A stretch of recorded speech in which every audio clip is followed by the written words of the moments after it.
queria destacar o editorial do Estado de São Paulo de hoje.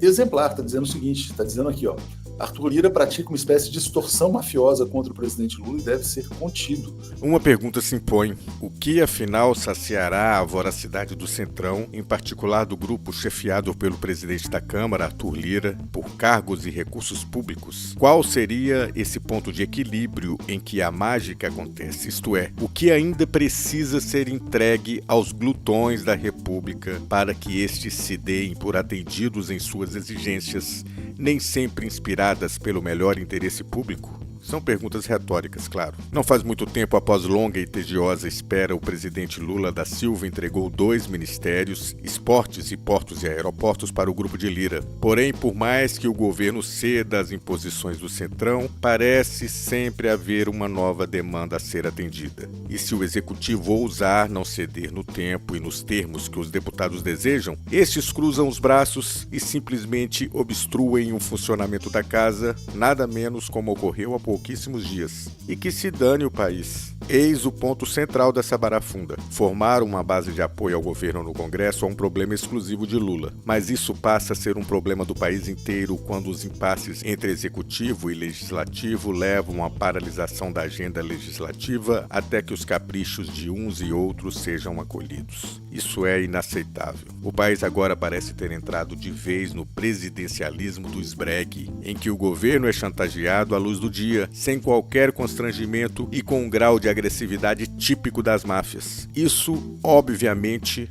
nada tem a ver com política. É extorsão. Diante disso, fica fácil responder as perguntas do início deste editorial. Lula ou qualquer outro presidente pode criar dezenas de ministérios e escancarar porteiras em apetitosas autarquias, mas nada disso parece suficiente para essa turma, que na hora do voto nem lembra que é a base do governo. É uma coisa que nós temos repetido aqui há muito tempo, né?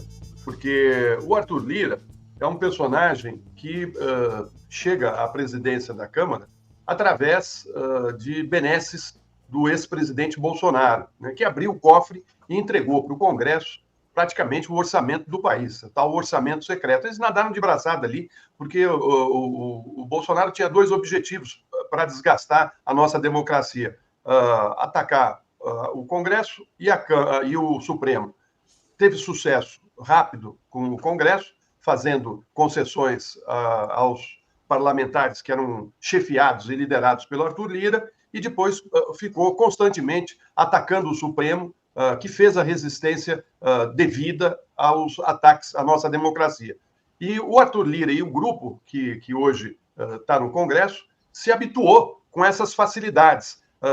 Quando eles falam aí do espaço dos poderes, que cada um tem que ter os seus espaços determinados pela Constituição, né, é o caso de lembrar o Arthur Lira que ele foi eleito, ele e os deputados, para legislar e não para governar, como ele fez no governo Bolsonaro, com relação à economia do país. Ou seja, eles vão com uma volúpia, né, para atacar o cofre né, da rainha. E aí o Lula não quer ceder dessa maneira.